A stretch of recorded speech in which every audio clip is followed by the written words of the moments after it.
How many? Oh, there's the recording. Got it. So my question is, how many people here are mothers? All right. And how many people here have a mother who is living? And keep your hands up if you're a mother. All right. How many people have a mother who is living? And how many people have ever had a mother? And as it came up before the service, how many people have mothered anyone in any context? So I'd like to ask you all to unmute for a moment, and everyone together, I'll wait till everyone's unmuted. Everyone together say Happy Mother's Day. Happy Mother's Day. Happy Mother's Day. Happy Mother's Day. Mother's Day. All right, and then remute yourself. But keep your mute finger handy, because I'm going to ask you a little experiment I'm going to do. I'm going to ask you to unmute in a minute again. So how many people here, by a show of hands, have anything? Oh, by the way, my talk title is Radical Gratitude, Unlearning Fear of Darkness. So how many? Well, I'm going to talk first about regular gratitude, and then we're going to get to radical gratitude. So how many people here, by a show of hands, have something, anything that you're grateful for in life? Anyone? Okay, it's unanimous. Okay, so, but I'm not, I want to hear about that. So we're going to do an experiment. Everyone unmute, and I want to hear everyone say everything that you're grateful for together. So we'll have a mishmash of gratitude. We might hear some of them.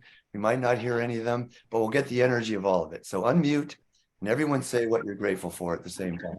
For my husband, Life. for my family, Mother-in-law, my mother, my upbringing, science, learning Ernest Holmes. This very I'm moment. so grateful for being clean. Reading, Grateful for you, Dr. music, Patrick. art, poetry. My home, Okay. this lovely weather. We get it. We got a lot of gratitude happening here.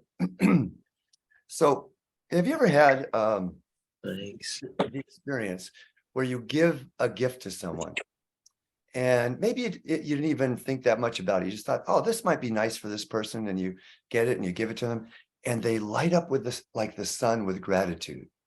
Is that not the greatest feeling in the world, to be the recipient of that kind of gratitude? Doesn't it make you want to give more stuff to that person, right? Because it feels so good. Well, guess what? It occurred to me that the universal presence is exactly the same way. Not in an emotional sense, but in an energetic sense, that the more we say yes to what we're grateful for, the more the universe wants to pour more things upon us to be grateful for, right? That's how the law of attraction works, right? And maybe you've had the opposite experience, where you give a gift to someone and they get that kind of crooked smile on their face and say, just what I always wanted. Want to give that person more stuff? Probably not. And isn't really the greatest when someone gets something that isn't what they want, and yet they're still grateful for it? Isn't that inspiring? So let me ask another question. Anyone here, by a show of hands, have anything in the last year or so that has been challenging, difficult, or painful? Anyone? I think it's unanimous again. Let's try it with that too. Unmute yourself and let's have a mishmash of things that have been challenging. And let's just feel into the energy of that. So my knee injury, surgery. Recovery from We're not as effusive with this as we were with the gratitude stuff. My daughter leaving Home, family. The loss of danger, the loss of my mother. issues. Yeah, he was in a car accident and broke 4 ribs. From me. I'm missing my grandson. Okay. A lot of challenges there, a lot of challenges. So by a show of hands, everyone who had their hand up for something that has been challenging or difficult, how many of you in retrospect are grateful for that situation? Anyone? So you people who just raise your hands are crazy. Some people might say, why would anyone be grateful for something challenging, difficult, and painful? So I'm going to tell you my story about how the magic of the soul, excuse me, became the book that it became. So I started out writing a book called The Magic of the Soul, How to Manifest What You Want in Your Life. And I thought I was pretty darn good at manifestation. I had a wonderful marriage of 13 years. I had a corporate job with Sage Publications, making a six-figure income. I was in great physical shape. I was a tennis pro in my 20s, martial artist in my 30s. Was writing the book around 40 years old, which is 26 years ago. And a funny thing happened on the way to the magic of the soul. Everything fell apart. I became chronically ill, an illness that was not diagnosed for over 3 years. I became more and more sick. I couldn't get out of bed sometimes for weeks. Couldn't carry on a conversation for more than 5 or 10 minutes. I'd be exhausted. The marriage of 13 years ended. The corporate job went away. It felt like everything that I was identified with at a personal level, at an egoic level, was stripped away. And all the while, I was, and I had done everything I could to try to heal. Of course, I was doing spiritual mind treatment. I'd been in science of mind since I was 23 years old. I was doing energy healing, affirmations, meditation 3 times a day, and nothing was changing the apparent reality. And all the while, and I went to the traditional route, went to Mayo Clinic. They didn't find anything substantial. And all the while, I was resisting this experience. How could this be happening to me? I'd been a meditator since I was 18 years old, science of mind since I was 23. Couldn't understand how it could be happening. I was resisting the experience and the symptoms. And by the way, a little side note, my father died at 42 of cancer that hadn't been diagnosed for several years. So it seemed to me, since I was continuing to get more and more sick, that the proverbial writing was on the wall that maybe I wouldn't be long for this lifetime. So I decided, I had an epiphany and decided, if I am to die from this experience, I'm going to use dying to understand the process of dying, to understand who I am as a spiritual being at the deepest level possible. And guess what happened? I started to heal. But it wasn't a direct route to healing. In fact, it went cyclically. What would happen is I would surrender, give up my resistance. I would start to feel better. And then I'd go out and do something I used to be able to do, like take a walk, would put me back in bed. I would resist again because it felt so good to just have a little bit of energy back. And then I'd be in bed, remembering, oh, it was that surrendering thing that got me feeling better. So then I would surrender and I'd feel better. And then I'd do something, then I'd resist, and then I'd remember, surrender. It was as though my soul had created the absolute perfect experience for me to be in a relatively consistent state of surrender. So I like to ask the question, what is life like in a consistent state of surrender for you? You know, in The Magic of the Soul, I write, why is it that I usually wait until the very crescendo of struggle to surrender? Why not surrender at the very first sign of struggle, right? So, you know, I like to share, you know, and as spiritual beings, as conscious beings, we usually look back on the times in our life that were the most difficult and say, oh, I can see how much I grew from that, right? But usually when struggle comes on or challenge, what do we do in the moment? We usually resist it. It's, you know, it's self-preservation. It's the natural human response. But the practice that it became for me is to look for the magic in every experience. When anything challenging comes up, to ask what is the magic? What is the greater freedom, love, any spiritual quality, joy that wants to emerge from this situation? And that's kind of the opposite of how science of mind used to be taught, right? Have you ever, any of you have been in the teaching for a long time, might remember this. We used to teach it this way, and we don't teach it this way anymore, but it does show up sometimes, subtly or not so subtly. When something goes wrong, or you get a diagnosis that you don't want, and you say to yourself, what was the wrong consciousness that created this, right? Or even worse than that, someone else points out to you what was the wrong consciousness that created this. And that always makes you feel instantly better, right? Wrong.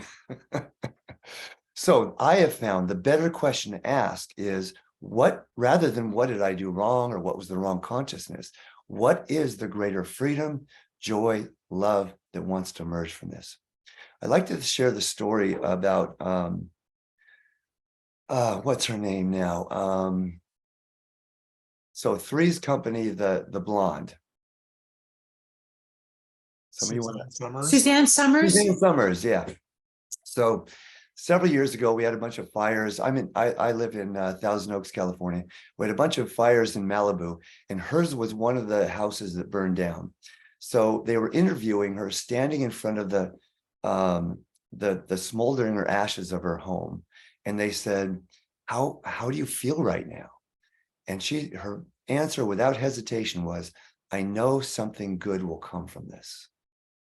I know something good will come from this." And you can feel the power in that, right? And you know something good had to come from it. Now, something good would have come from it either way, but she had to realize it sooner because she was open to what it might be.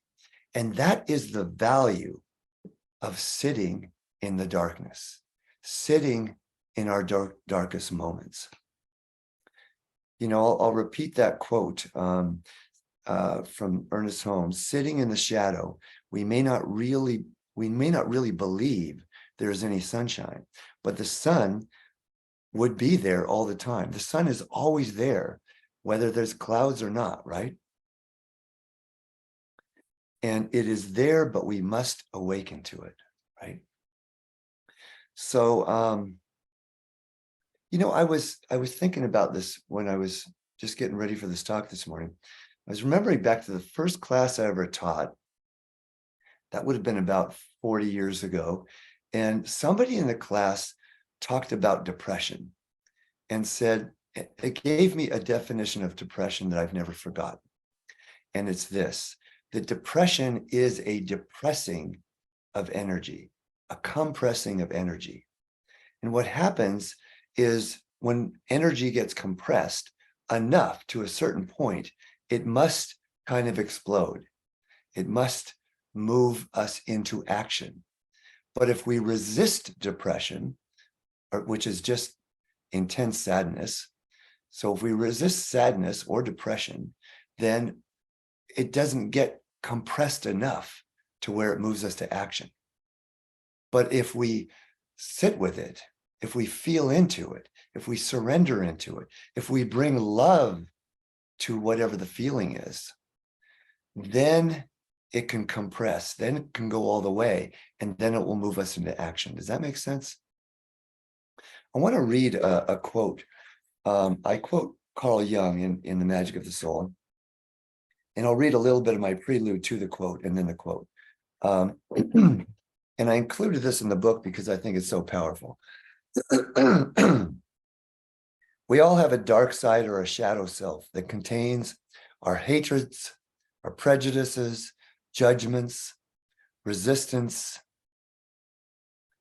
cruelties, jealousies, fears, angers, or rage. We come face to face with our shadow at different points in our lives through feedback from others, deep self-reflection, or messages from our dreams. Because of the propensity of the ego to present the self-image in the most favorable light, we may often discount or deny the shadow in these instances. If we open to our shadow self, however, we come to know ourselves at a truly deep level. Carl Jung went so far as to suggest that our entrance into the social unconscious, our connection to everyone and everything, can be through the narrow door of the shadow, as illustrated in this passage. The meeting with oneself is at first the meeting with one's own shadow.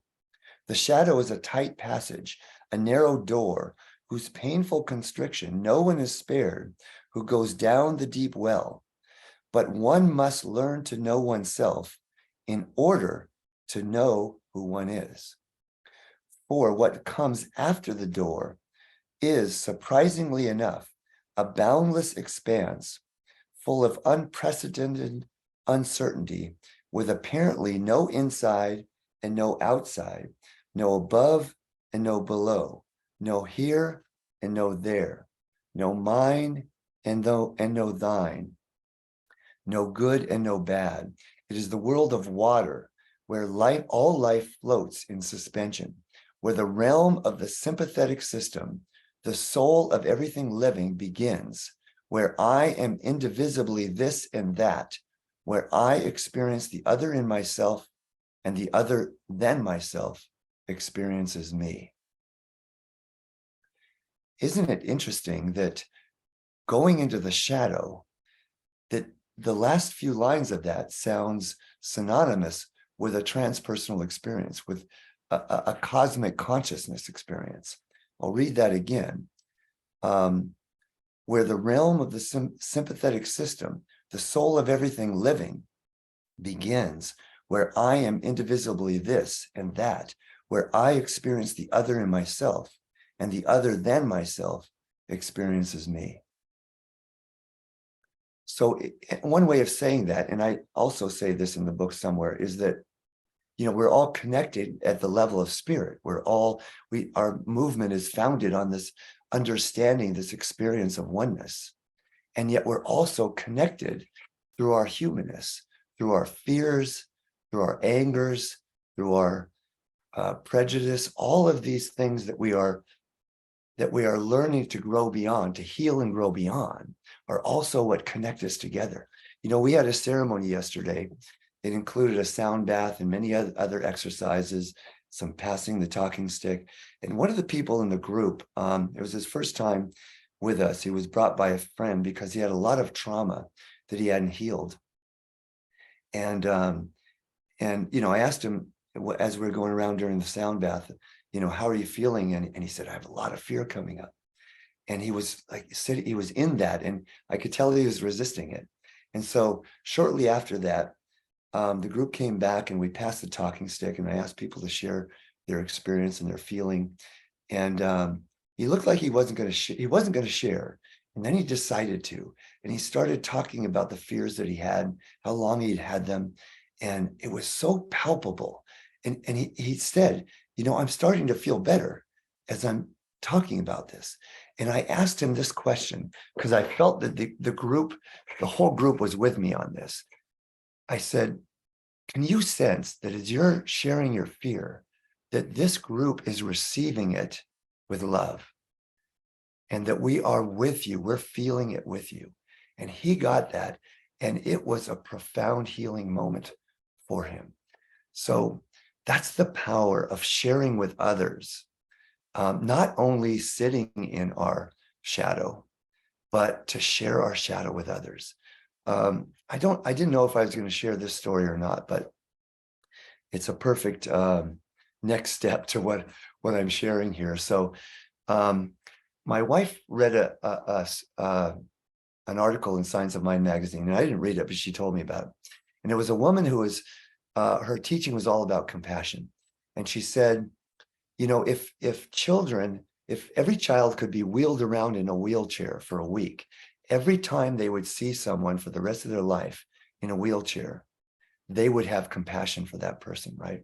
So I instantly thought of a friend of ours who's been to, I think he said 8 of our retreats. He used to be the fireman for our sweat lodge. We do ceremonial sweat lodges in my backyard here. And he had an accident that caused a lot of pain for him.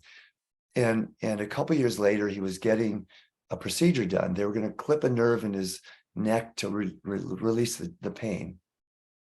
And they clipped the wrong thing, and he had bleeding in his brain. He was flatlined for about 30 minutes. He woke up in another facility than the one that he went into, paralyzed completely on the right side of his body. And they told him he'd never walk again. And so he went through an intense healing journey. The next year, he went to our retreat on Catalina Island, which involves walking for 2 miles to get to the private beach that we're on.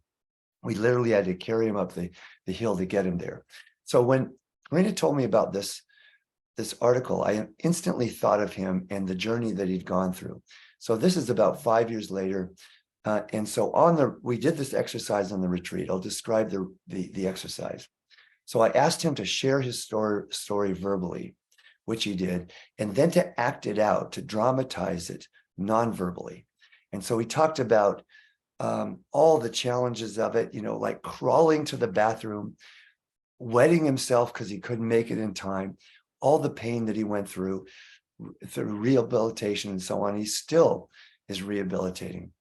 And then the 25 people who were in this retreat, then the instruction was for us to do our own version of dramatizing what he had shared with us. So he got to observe us essentially walking in his shoes, right? And he sobbed through the whole thing because he was understood, because it's one thing to share something. And when we share about our challenges, we often might even minimize it, or we don't want to burden people with it and so on, right?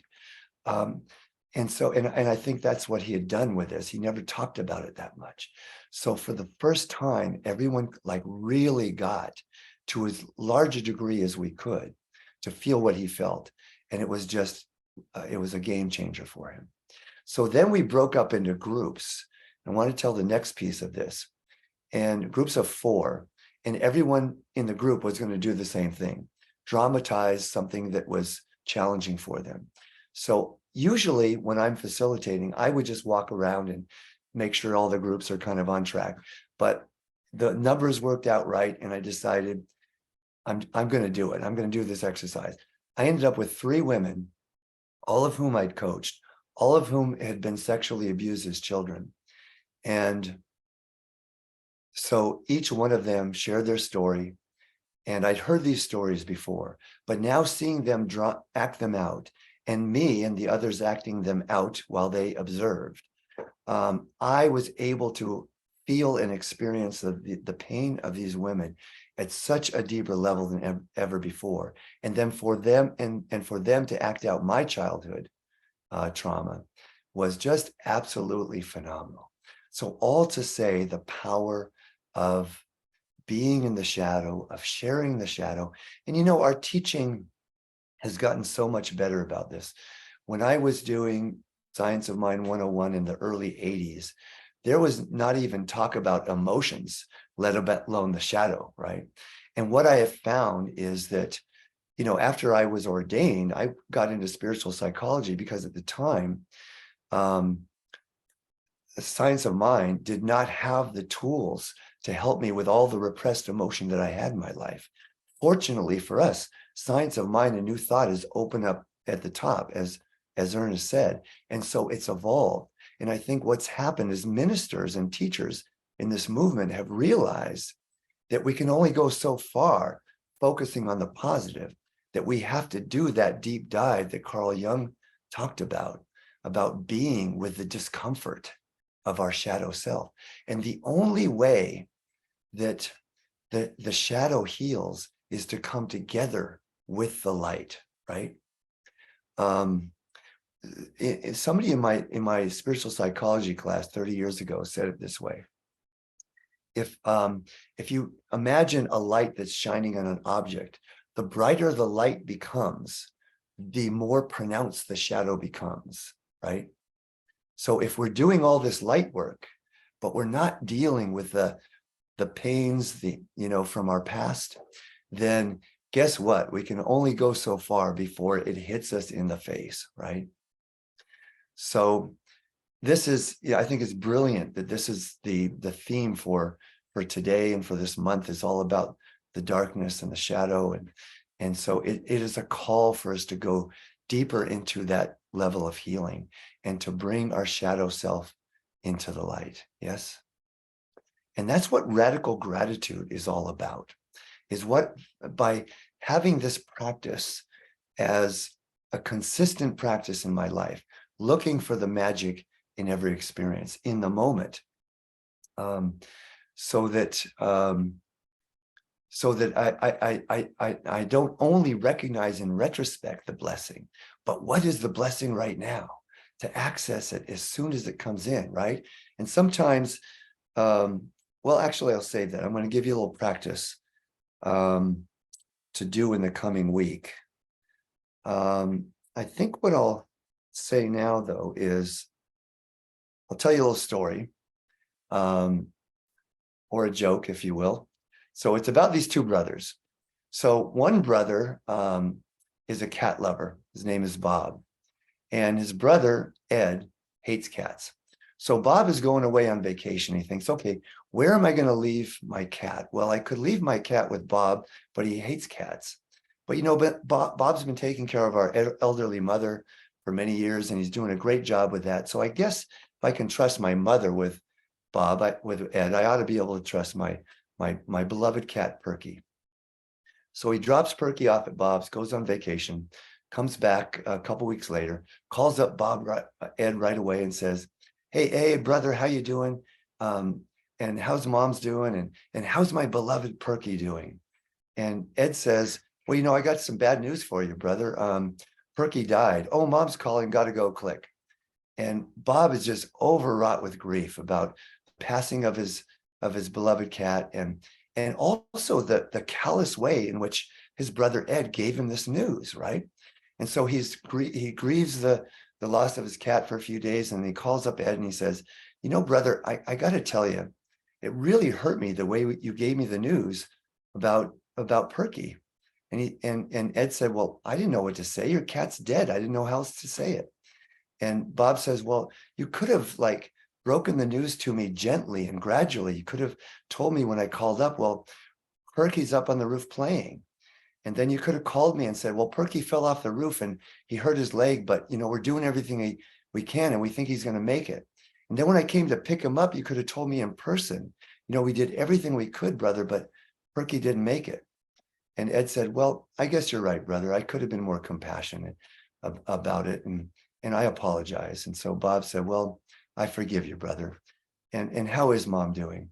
And Ed says, mom's up on the roof playing.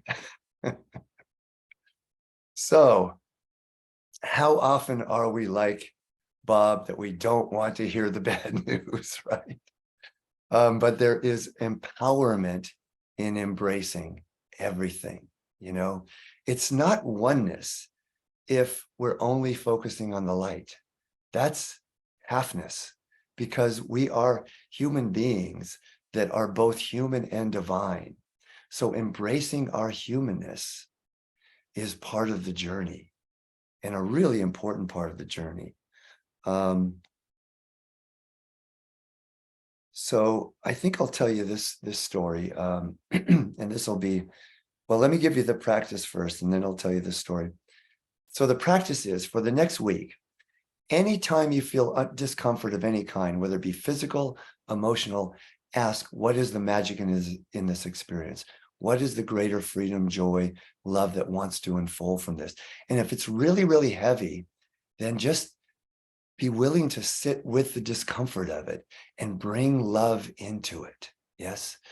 What I have found, by the way, is that when we resist anything, there's a block in energy. There's a block in the flow of energy. If it's something physical and I have, you know, a pain in my knee, and I'm saying, I don't like that and I want it to go away, I'm creating a block right there. But when I embrace it, bring love to it, then the energy is flowing. And the only energy there is love. So when I'm resisting anything, I'm blocking the very energy that is needed for the healing. Yes. So this is the phrase I say probably 30 times a week in coaching and classes and workshops, is what we resist not only persists, but magnifies, becomes stronger. What we embrace becomes our ally, our teacher, and our healer. So here's the story. I was speaking at a Sillamar, and this was shortly after the Magic of the Soul had become curriculum. And so practitioners and ministers and congregants were just coming up to me and thanking me for writing the book. But the greatest compliment I ever got was from a very respected minister in our movement. And she came up to me and she put her hands on my shoulder. She looked me in the eyes and she said, "I want to thank you for writing this book." She said, "I was teaching it. We were in week 3, and it was the part that was talking about loving every part of ourselves, loving not only our divine, but our humanness, our potentiality to become ill, our fears, our sadness, everything." She said, "I was diagnosed with cancer, with breast cancer, while I was teaching this. And if it wasn't for the synchronicity of that, I would have judged myself for having attracted cancer. I would have, in fact, beat myself up." This is a minister, right? She said, "But because of that synchronicity that I was teaching it," and boy, isn't it true that we learn best what we teach? She said, "I absolutely know that I would not have healed as quickly and as fully if not for that synchronicity," right? The power of love, loving ourselves. This is the phrase that came to me. And by the way, I'm going to make an offer, and I'll put my email in the chat, that anyone that would like to do a spiritual life coaching session with me, if you send me an email, I'll offer that to you. I'd be happy to do that. It'd be my gift to you. But this phrasing came to me recently, that I was talking to a client about self-love, and this is the phrasing that came to me, that when I love myself unconditionally, what I realize is I am not myself. I am, in fact, the self. I am, in fact, pure love. And so are you, my friends. So let's go into prayer. Let's take a nice, deep, healing breath. Let out a big, heartful sigh.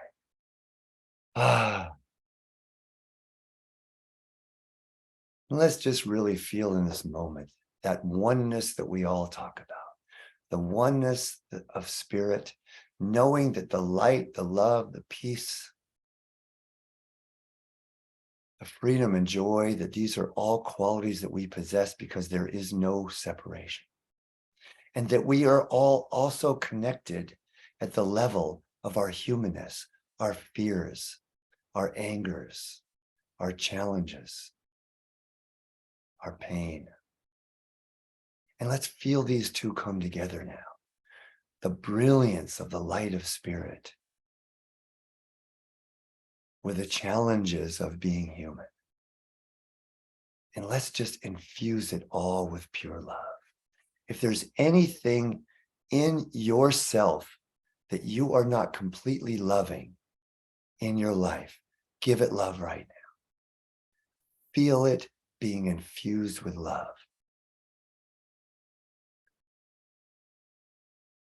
Take a deep breath in the healing that comes from love coming together with our shadow.